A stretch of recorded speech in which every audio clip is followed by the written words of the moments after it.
thing about it is, though, if we're given certain meds, that interacts with the body, but so does food. Food can block the action of medication, so that's why nutrition is a big deal. Okay? I'm going to kind of go through real quick some of this stuff you don't need to know, but remember that I gave you the PowerPoints, and then I also gave you this nutrition pack, didn't I? This was everything in Chapter 19 condensed down. So look over this, especially the cultural considerations, because they like those kind of questions too. Okay, you know that as a nurse, your job is to make sure the patient's eating healthy, and you make sure that, I'm just going to breeze through this part, that you are introducing the food, the tray, to make it look good, right? If they have a bad appetite or poor appetite, it's your job to go there and make it appetizing. If it's stinky Brussels sprouts, you still serve it with a smile. Oh, it's so good, it's so good for you. So you try to be positive and make a good, positive environment for your patient. Help them set up the tray, all that kind of stuff, because that's part of encouraging them to eat, as I know. Okay. When diet plans come along, you know, they had the food pyramid when we were all growing up, some of us, and then you had to eat certain amount of each food, and at the very top you can only have a little bit of sweets. And now there's other kinds, but now they're doing the My Plate, which is plate, and they teach us all how to eat in proportion. And so they'll go by those guidelines in the hospital as well. The dietitian goes through and does meal planning for every kind of patient. If they're 1,800 calorie diabetic diet, she'll have the diet. If it's a cardiac diet, she'll have a certain kind, and every kind of heart patient will get those types of diets. Okay? I'm not going to go through the dietary guidelines because that's stuff. Just know that the government is involved in everything. Okay? Conspiracy. There's 6 classes of essential nutrients. Of course, carbs. We know what carbs are for. They break down into sugar, which gives us energy. What are some kind of carb foods? Carbohydrates. Bread. What else? Pasta. What else? Potatoes. What else? All the good stuff. All of, I call them the white foods, like popcorn, potatoes, bread, pasta, anything that's like that white, but it's starchy. Think of starch, flour and starch, okay? Those are good for us because if you're going to be working out like a marathon runner, you need those, okay? But on a daily basis, with all of us that we're usually sitting at a desk or we're not doing a marathon weekly, we don't need as many carbs because carbs break down into sugar and we only need X amount of sugar. Our body doesn't need it a certain amount. And what happens to a carb when it breaks down, it's extra sugar, we store it as what? Fat. So that's why we have to be careful with our carbs. Fats, name me something that's a fat. Bacon, oil, what kind of oil? It's like saturated fat. Saturated are the ones that sit at room temp and are solid, like Crisco, butter, lard, yeah. And then there's other kinds that we'll talk about that in a minute. Protein, what foods fit into protein? Meats, what else? Nuts, peanut butter, good. So anything like that that's meaty and think of it's real lean, it's not a fat really, and it's not a carb. Vitamins and minerals and water, of course, we need those. Some things we can get through our diet and others we can't, okay? But these are these 6 essential nutrients we have to have, things to put in our body. Carbs, fats, proteins, vitamins, minerals, and water, okay? The ones that we can get through our food, we take in and absorb, and then there's some that we can't get, so we have to take supplements, okay? But carbs, all of it provides energy. You can tell the carbs and proteins get 4 kcals or calories per gram, and then look how much calories per fat. Fat is 9 calories per gram. So that's why we need a lot less of it. It's double of the carb and protein. Right? We need protein, and this is important as far as nursing. It builds and repairs tissue. If you have a patient with a bunch of decubitus ulcers or poor wound healing, what kind of diet do you think they need to be on? High protein. That's why bodybuilders go and work out, tearing and ripping those muscles, but then they go home and eat protein, right? Because it helps build back that tissue, that muscle. So any kind of protein is good if they're on a like a wound healing diet, or think wound stuff that they need to help heal. Okay.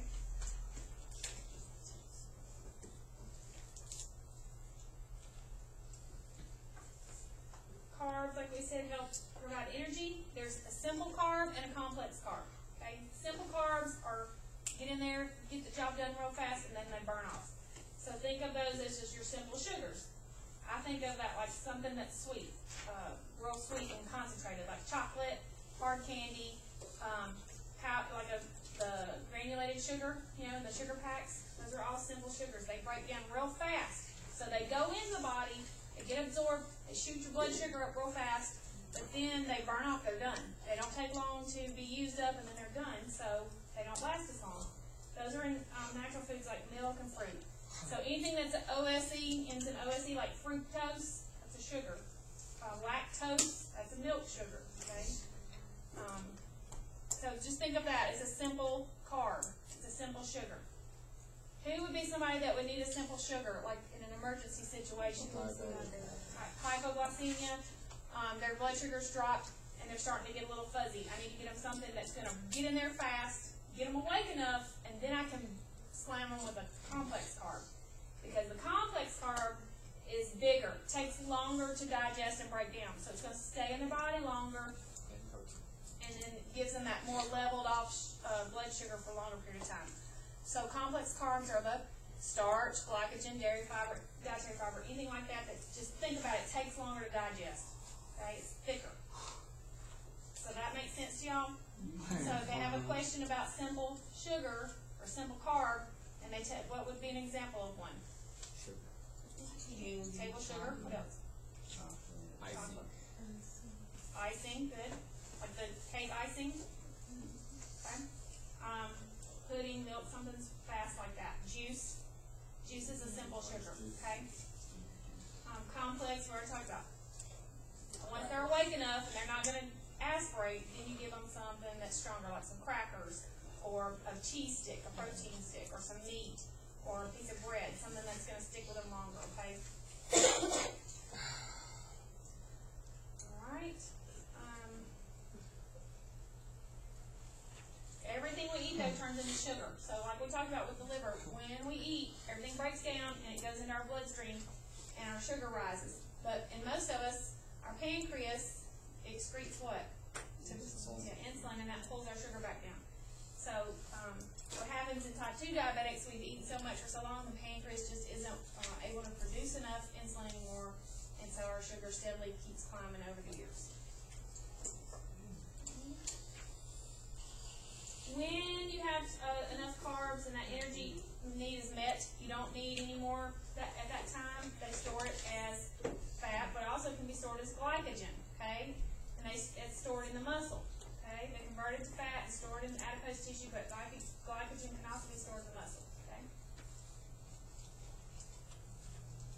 So that's the one that we give when a diabetic patient has collapsed completely. Their blood sugar's dropped so much. We can give them an injection of glycogen. It makes the sugars released from the muscle and gets their blood sugar back up when they're completely unconscious because you can't put anything in their mouth. Okay? All right, so lipids or fats is the same kind of thing. We talked about you need a little bit because you need oil in your hair, oil in your skin. If you didn't have that, you would be so uncomfortable, itchy, and your body needs a little bit of that to help keep you healthy. When you have too much, though, that's when it becomes unhealthy, like we talked about with our cholesterol levels, okay? Cholesterol, lipids, all that's the same thing, they're fats. We know we need a little bit of adipose tissue, though, for protection, extreme temperatures, like if it's too cold, or cushioning for our vital organs.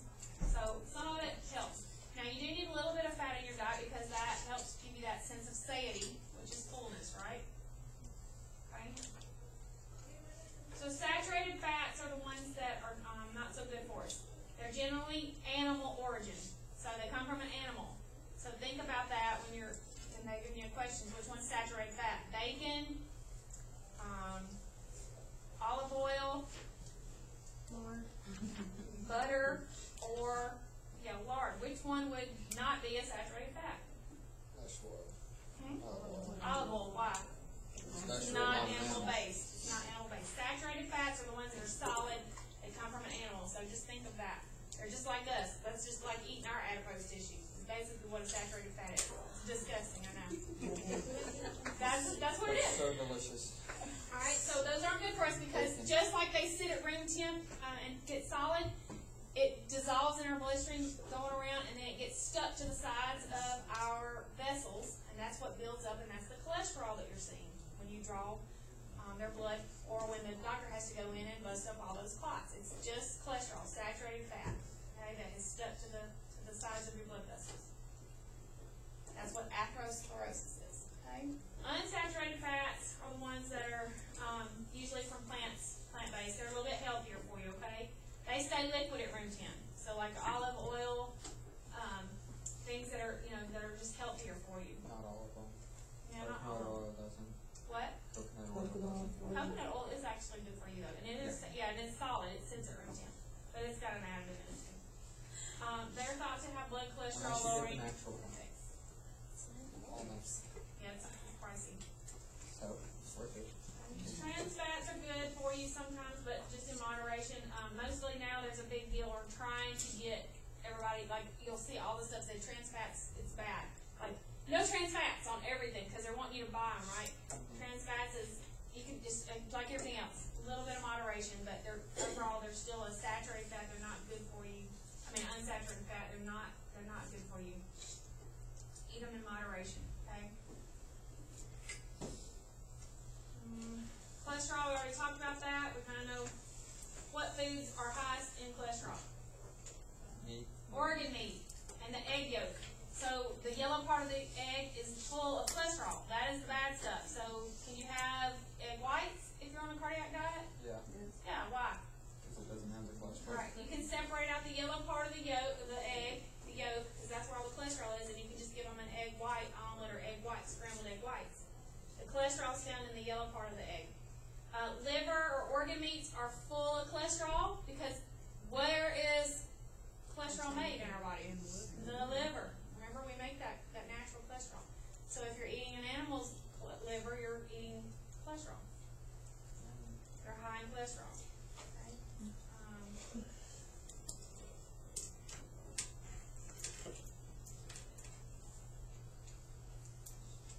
HDLs are a good one. LDLs are a bad one.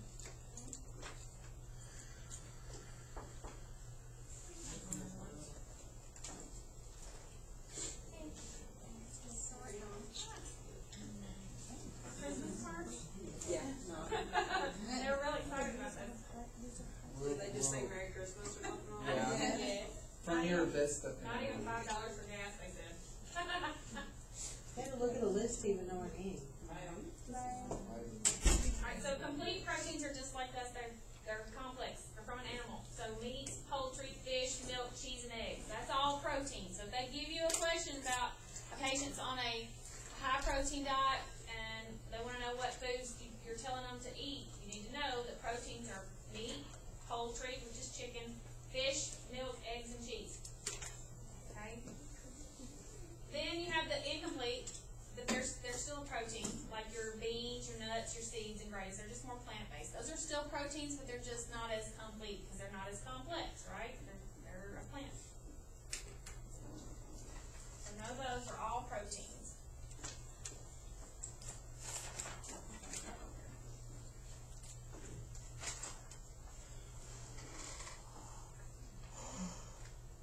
Who's somebody else that I worry about with protein levels? What kind of patient?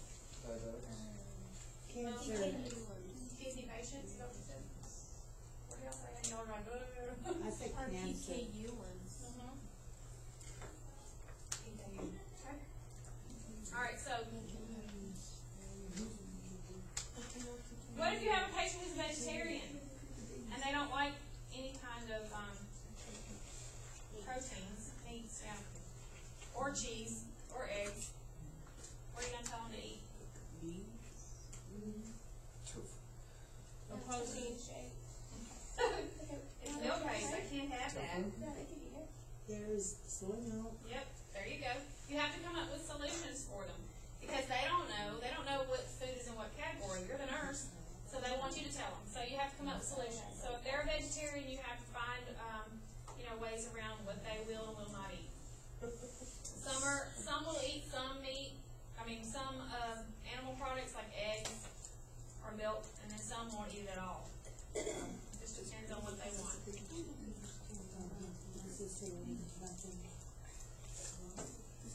there's two signs, and they may tell y'all, they may ask you about these, and I cannot say them, Sam had to say it for me last time. Kwashiorkor, there's a picture of this in your book on page, 493, in your fundamentals, or foundations book. Kwashiorkor, I don't know how to say it, Kwashiorkor, it's malnutrition that's caused by severe protein deficiency. Okay, so, they're gonna have, they have food, just not enough protein. So remember, we have protein and water sticking together. Okay, so if I don't have enough protein in my bloodstream, because I'm not eating enough and it's not breaking down and digesting, that water's gonna go somewhere and it goes out into the tissue. And so they'll look like they have edema, okay? Can you spell that for me? Yes, I'm sorry, it's very tiny on here.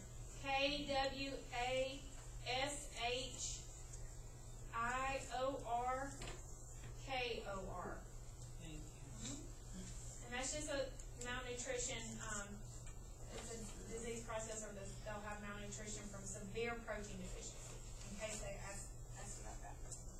But the picture's on 493. And the other one, marasmus, I don't know if I'm pronouncing that right, but it's a condition of extreme malnutrition and emaciation due to inadequate calories and protein. They have no food of any kind at all, so including protein. So they look like skin and bones. Is both of them on that same page? Yes, ma'am. So first, the body always eats away its fat, right? It eats its fat stores. Well, once the sub-Q's gone, there's no fat. They end up eating their muscle, and then they're down to nothing but literally skin and bones. So sort of like, it's like those pictures of the book are like the little children in Africa. They're very pot-bellied looking, but their arms and legs are tiny, tiny, tiny, like Ethiopian. or like, the Jews that got put in the internment camp. Yes, like concentration camps. The body it's gonna survive and continue no matter what it has to do, and it'll literally eat itself. So, those may be something I just thought I'd bring up, because you may see, not necessarily, that severe, but, in America, there is a time that you could see that. Can you think of any patient that might come in that you're gonna see Anorexia. severe emaciation? Anorexia, what Or else? failure to thrive. Failure to thrive babies. What if you're a pediatric nurse and somebody comes in, this child is 3 years old and they're supposed to weigh 40 pounds, and you see them skin and bones, their skin's just sagging on them. Maybe they're being abused, mistreated, neglected. So always think about that when you see those type of questions, okay? Alright, so another thing that we need is vitamins and minerals. We just need them in small amounts, so you can actually become toxic if you overconsume vitamins. So those little old ladies that come in with everything from Drug Emporium in their bag, and you gotta write down every medicine they take, because you're the nurse and that's what your job is, it will drive you crazy. But they will take 2 or 3 of the same type vitamins, it's just in a different bottle or label, and they'll become toxic on certain vitamins. So you have to be real careful with them, and explain all that to them. Best way to get vitamins, of course, is from a well-balanced diet. Fresh fruits and vegetables all day, every day. But how many of us do that? And it's very expensive, isn't it? Like, eating healthy is triple the cost. Every time I try to go and eat healthy and buy better stuff, it's so much more expensive. So that's not an option sometimes, right? Especially if you're on a limited budget, or if you're like elderly that are retired and they only have $20 for the week, or a young mom that's working, she only has X amount of money. You can't always pick fresh fruits and vegetables, but that is the best way to get those nutrients in your system. If not, then you can do supplements, okay, which is vitamins, over-the-counter stuff. When we cook food, what's the best way to cook it to preserve the vitamins and minerals? Steaming it. If you boil it, it cooks out all vitamins. So we want to steam food as much as we can, the vegetables and fruits. It holds in the stuff. Shower doesn't like steamed vegetables. The only one that I can stand steamed is broccoli. Everything else is disgusting. So there's some vitamins that are fat soluble, some that are water soluble. Again, all this is on your PowerPoint. On page 496, there's a table and vitamin C sources. Tell me a food that has vitamin C in it. Oranges, any kind of citrus, cantaloupes, orange juice, green leafy veggies, and yellow veggies. All of that is rich in vitamin C. It's good antioxidant, so cancer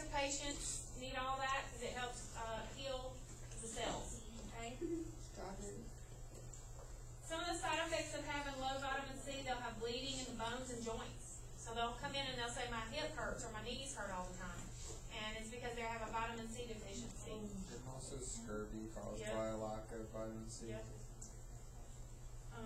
They can easily fracture their bones, they're gonna have poor healing, some wounds. So just know that vitamin C is a good antioxidant and we need that for, Everything. helping us convert, everything in our body. Healing of wounds and helping with, keeping us healthy. It's an immune booster, is what I'm trying to say. Smokers especially need high vitamin C because the cigarettes are killing that. Hello, we're almost done. You got about 40 minutes. Oh, okay. So, we're just going over nutrition, chapter 19. So make sure that, anything that's an antioxidant, that's vitamin E and C, and that's like beta carotene. What's another good vegetable that has high beta carotene in it? Carrots. Carrots. Has it in the meat? Anything that's real rich colors, right? Green peppers, red bell peppers, yellow bell peppers, all of that, okay? Those are antioxidants, those are linked to decreasing your risk of Alzheimer's and the inflammatory process, okay? Helps with your immune system. What do we need vitamin D for? Bones, teeth. Iron absorption. Yeah, you need that to keep your bones strong. What's a way we can get vitamin D if we're not, drinking milk? You know, sunlight. It helps convert that, the vitamin D into it lets it be absorbed, okay? Can you absorb calcium without vitamin D? No. No, you have to have vitamin D to unlock those receptor sites on the cells and absorb the calcium. That's why milk comes fortified with vitamin D, so that it helps you absorb it. Otherwise, it just goes right through your system, okay? Vitamin K, we talked about earlier when we were doing clotting and Coumadin. Large amounts of vitamin K go into the diet. If you're on Coumadin, do you need to be eating a green spinach salad every day? No. Because what is that doing? Counteractive. Right. So vitamin K foods that are foods that are high in vitamin K are all your dark green leafy vegetables like spinach, kale. What's another one? I can't even think right now. Anything dark and green and leafy. If you're on a blood thinner, you can't have it because it's gonna thicken your blood. Collard greens. Yeah, collard greens. Yeah. So you have to go over the diet with patient that's on Coumadin, right? Why you're taking your Coumadin every day? Why is your PT off? Are you having spinach every night for dinner? What are you eating every day? And that's when you start working on their diet, okay? And teaching. Alright, when is the time, what kind of patient is gonna need folic acid? Pregnant for sure, and maybe anemic. Pregnancy, when you're having a baby in utero, folic acid helps prevent neural tubule defects, means brain and spinal cord defects. If they don't get enough folic acid while the baby is forming, it can have spina bifida, where the spine is actually open. And It's not good.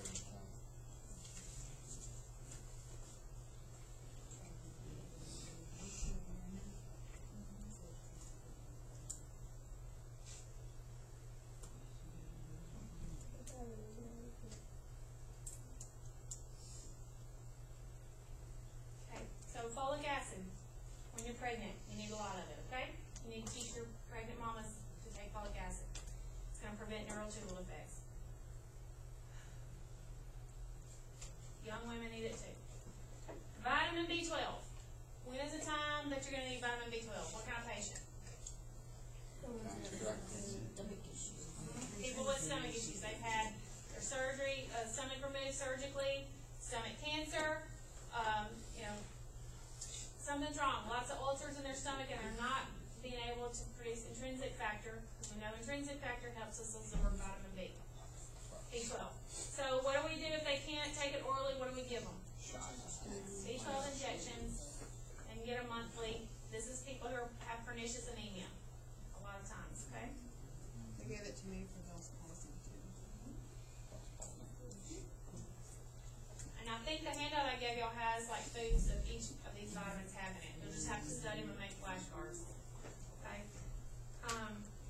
Minerals are the harder things. So like vitamins help break down and help our cells, our soft tissue heal. Minerals are the ones that are harder. So think calcium, phosphorus, all that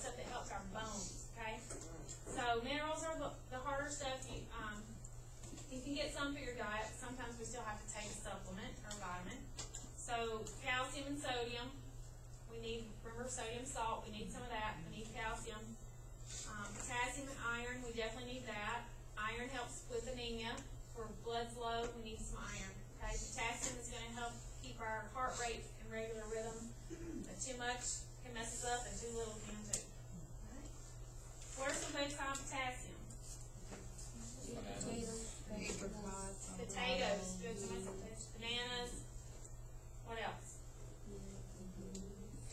Spinach. Apricots. Grapefruit. Orange juice has some potassium in it too. So just know those foods because they're going to ask you that. Okay, we know we already talked about this morning that you need potassium to prevent cramping.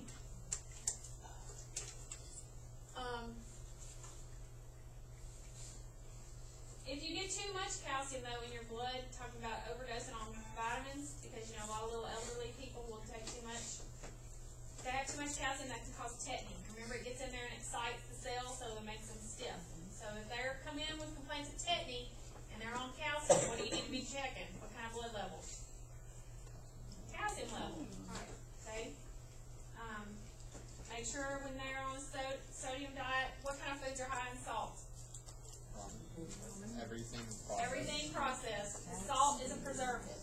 So anything that's packaged or comes from a factory is full of salt. Meats, even from the deli, if it's fresh sliced, that's still full of salt. Canned soups, canned vegetables, everything's full of salt.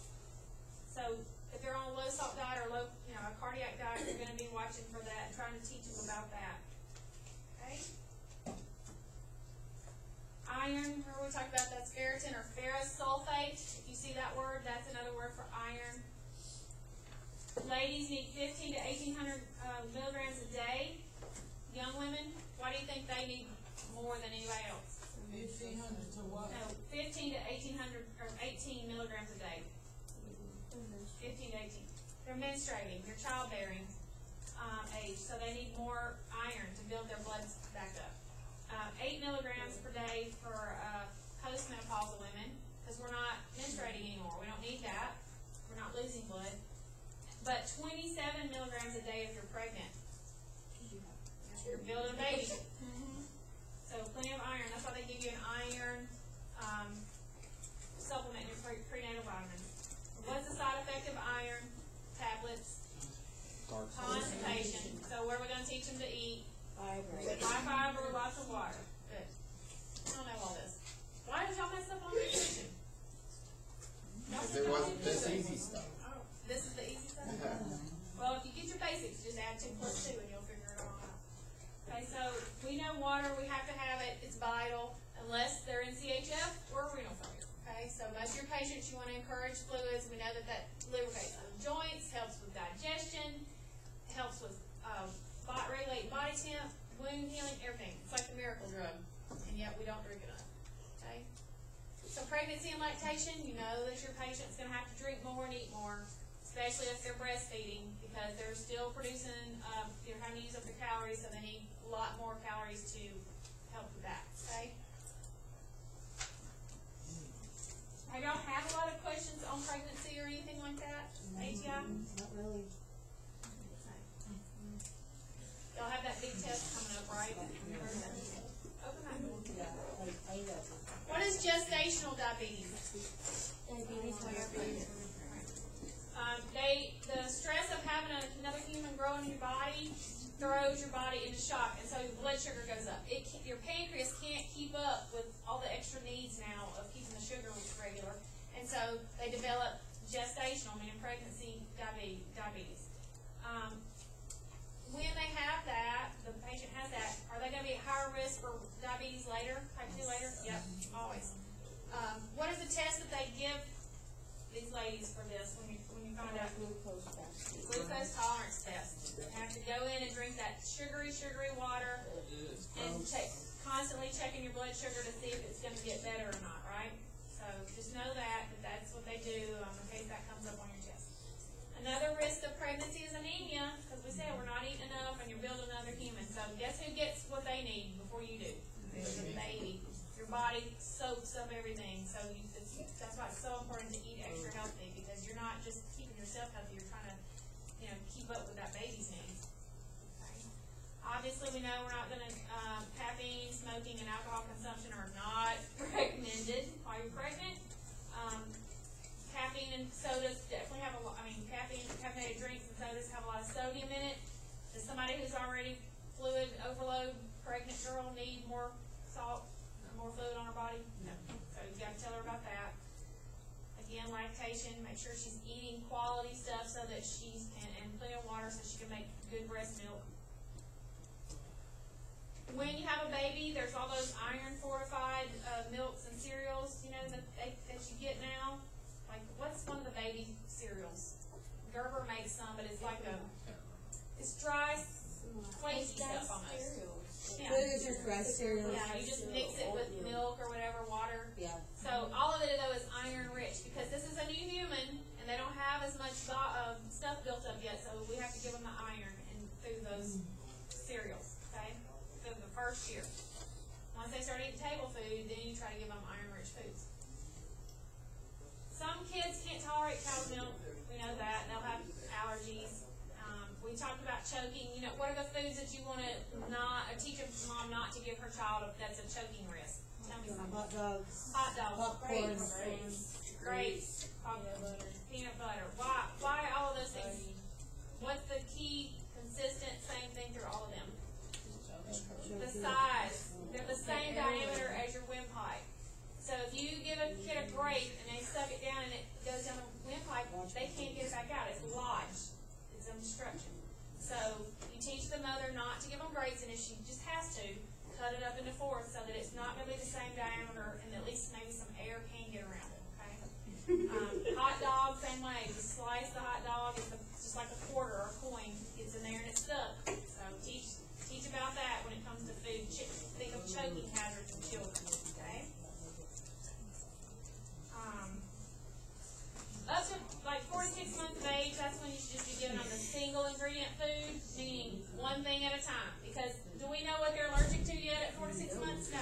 So if you give them a casserole, we don't know what's in there that they're allergic to. Because if your casserole's like my mom, she put everything in the pantry in them. So you don't know what they're eating. Okay? So that's why you do the if you see that single ingredient, that's to check for food allergies. Okay? Childhood, we know kids are picky. So you have to reintroduce the food 7 to 10 times before they'll decide to like it. Just keep plugging at it, okay? I'm slowly building up my 5-year-old. It's hard. Unless you start them young, they get in those eating habits and they won't change. You won't eat meat. A lot of kids don't like that. Come on, you won't eat any meat. Except chicken nuggets. Alright, we know adolescence is when they need to have more iron because, again, those are when our girls are starting to menstruate and maybe childbearing age. And then also they need calcium because what are you doing when you're a teenager? Growing. Yep, that's your last growth spurt. So we try to push that iron and calcium onto that age group, okay? Get 6'7". Yeah. Later. As we get older, we know we need less calories because we're not as active. We're not running the streets anymore, I hope. So we need less calories. So just know that that's why they will, like your calories per day allowed kind of deteriorates as we get older because we don't need that much. But as they get severely old, like elderlies, they become malnourished because they'll only eat a little bit and it's whatever they can afford and it doesn't have any nutritional content in it. So even though they're eating foods and they say, yeah, I've got plenty to eat, what they're eating is not feeding their body. Does that make sense? There's no nutrition in it. So, like ramen noodles. So you have to kind of go over it with them and try to help them meal plan that's something that's affordable but still healthy. Okay? This has all of this on your PowerPoints. I'm just trying to hit some of the stuff that I remember them talking about. Does anybody have stuff that we know, like questions or something that came up? Caffeine for sure. For What did it say? pregnant females, 300 milligrams can cause an abortion. It said that question? You Yeah. got a question? Yes. What question? 300 milligrams or more can cause spontaneous abortion. Of what? Yes. Calcium per day? Caffeine. You mean caffeine? 300 milligrams of caffeine. caffeine. Yeah, caffeine. milligrams in Here it is. Limit intake to less than 300 milligrams per day, but it doesn't say per pregnancy, but I guess. yeah, that was during pregnancy.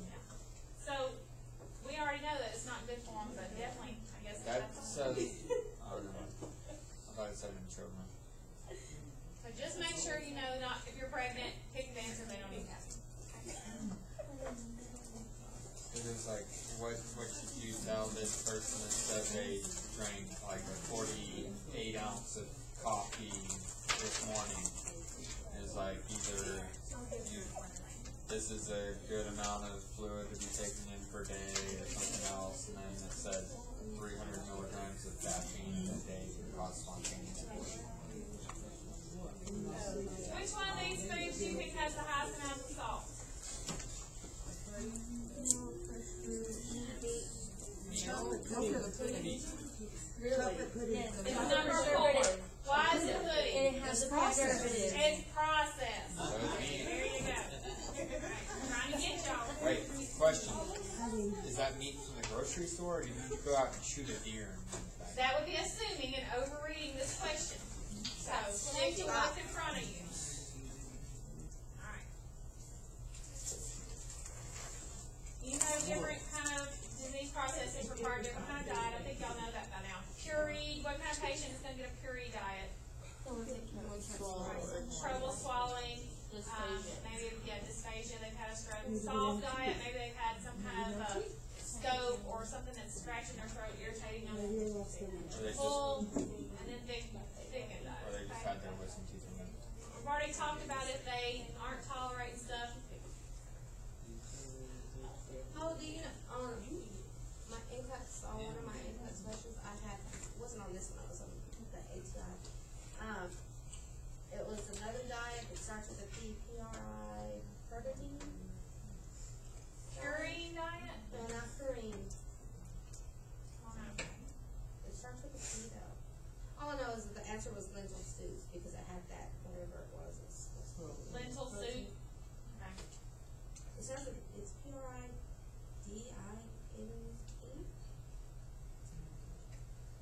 It's on the list. If I can, Lentil soup, y'all. Liquid diets, we kind of already talked about if you start out on clear liquids, you advance, right? But if you start throwing up, what do you have to do? Go back. Okay. Soft and low residue. What does low residue diet mean? Low fiber. Nothing's going to stick to you, okay, inside. Low residue is similar to some diet. Restrictions on milk. Because milk leaves a residue. It's coatings. Low residue is what? Avoid milk. Restrictions on milk because it coats the colon, the stomach and the colon, okay? You produce more sputum. so like people with GERD want stuff like that, right? GERD, it helps coat the ulcers. But Crohn's disease has to have a low residue diet. Did y'all hear that? Crohn's disease has distinct low residue. Okay.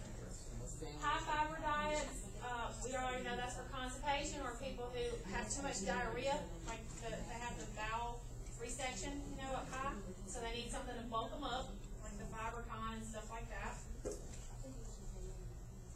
Okay, what if they're a cancer patient and their body is just burning up all the energy they consume? High calorie. Yeah, we need a high calorie and high protein because we know that chemo is eating them up on the inside. So now we need to balance that out with a high protein to try to help heal what the chemo is. Okay. All right. So just know that if they're a chemo patient or they have a serious illness that's burning up all their energy, you're going to put them on a high calorie. Okay. If they're extremely sick. What are we always going to check for though? Part of nutrition. Height and weight. Height and weight, and what else daily on a daily basis? What is part of your job as the nurse? After every meal, INO. You're checking to see what they had, what they ate, how much of their plate, what did they eat on their plate, like specifically, because later on if they have an issue with lab work, you'll know, oh, well, they were substituting this for that, and that, that may explain it. So always make sure you're looking to see what your patient's eating, you're measuring its intake and output, and making sure that they're having a good diet. Ladies, y'all need a moment to yourselves? Okay. We're almost done. I know y'all are tired. Anorexia, nervosa, and bulimia, that y'all know those are your psychiatric or psychological disorders that affect your eating patterns. Anorexia is the ones that just have an aversion to food altogether. They don't want to eat at all. They become skin and bones. But bulimia, they will eat, but then they binge it. They throw it back up. Okay, they'll binge eat. They'll eat everything in sight, and then they purge it out. What are some of those symptoms you would see on a patient that was bulimic? They have erosion of Erosion of the teeth, fingers eroded. What else? ulcer, What's their breath smell like? acid. Sour, acid, like a burp. So what did you Like say? gas. Maybe. I don't know. Alright, so just know those because that's a big deal too, and then of course, you're gonna have to help them on a meal plan. They're gonna need a lot of psychiatric help with those type disorders because they literally see it that way and there's no telling them different, okay? People who are on diabetic, they used to have, where they could not eat anything sweet and they had to just give themselves insulin or whatever. Now they can eat anything they want, but it's carb counting. So I can eat anything I want, but I have to know how many carbs is in there. So the doctor will give them a ratio. For every 15 grams of carbs you eat, you get 1 unit of insulin. Okay? So that's carb counting. You count up how many carbs. So let's say I had 45 grams of carbs at lunch. How many units of insulin would I get? 3. If my ratio was 15 to 1. 3. I'm going to get 3 units. Because I just ate 45 grams, I need 3 units. And that keeps the blood sugar level. So that's how they do diabetics now for their diet is carb counting, in case you see that. Okay? Some still use, I'm sure, the old sliding scale stuff, but when they're kind of out of control. But on a daily basis, just to keep as a lifestyle, they do carb counting. Alright? Pretty much every long-term living facility we've gone to is sliding scale. Well, that's because they're not healthy. Obviously, with diabetics, the goal is to prevent complications. We know that we don't want them to get out of control because diabetics don't heal well, right? And they're hard to control their sugar, so we want to make sure we're doing that. Type 1 is the one that starts at childhood. They don't produce enough insulin. Type 2, they have developed it over time as we get older from poor diet, lack of exercise, whatever. Okay? You can be hypoglycemic and not be a diabetic. Y'all know that, right? There's some people that their sugar just drops. They have a high metabolism, alright? And then we already talked about dumping syndrome, so I'm not going to go into that. Y'all have a handout about that, but you know by now they don't need a lot of carbs, right? Okay, that makes it worse. And they're supposed to lay down flat. Lactose intolerant, they cannot digest that enzyme that's in milk, so it makes them sick. They'll have cramping, bloating, flatulence. So what's something they could eat instead of cow milk? Almond milk. Yeah, they have soy milk or some kind of milk product. They make all that silk milk and all that stuff. Almond milk, yeah. As long as it's not from the cow, because the cow's what's got the cow milk has the enzyme in it. They're not goat milk. Yes, they can go. They can have it. I don't know. Do they make goat milk now? Yeah, they make goat Buy milk. it? Do you buy it? Yeah, Is it like healthy? supposed to be. Clean? They say it is. I don't want to be getting some cow or goat disease. They don't have mad goat disease as far as I know. We kind of already talked about sodium restricted heart failure or renal failure patients. Okay, look how much they can only have 500 milligrams of sodium per day. How much is in a Coke? Does anybody? How much sodium is in Dr. Pepper? I'm just This one curious. has 100 milligrams. So 100 milligrams. So you can only have 5 Dr. Peppers a day. That's all you can have. Wait, that's for That's just like Coke. serving. That's for the No, it's serving. one bottle. Yeah, there's one more. I do know how to read the Dr. label. Pepper's really good. Well, because Cokes are like 2 servings per bottle. Over here, I have 280 milligrams in the chips. So that's 380 that I've had. And I blew it over the water and 1430. Wow. Alright, so just look over all of your, that chapter 19 thing I gave you, okay? There's tons of cultural considerations you need to remember and look at. There's tons of examples of what foods have what in it. And all I can say is just need to start memorizing that, okay? On top of everything, you just gotta memorize it. But most of it y'all know because we look at it. I mean, it's just basic sense. Anything fresh is better than frozen. And of course, we don't want anything processed. Just think healthy. Think about that food pyramid, or that, back in the day. What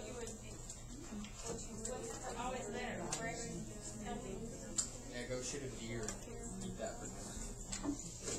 Anybody got any input on nutrition? It's a great time.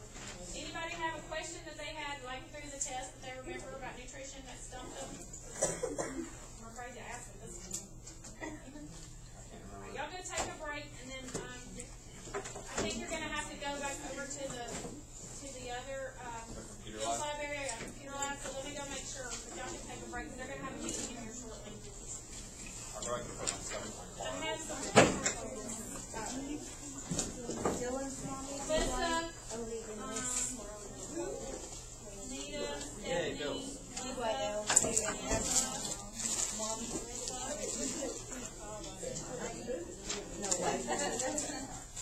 764 at gmail.com.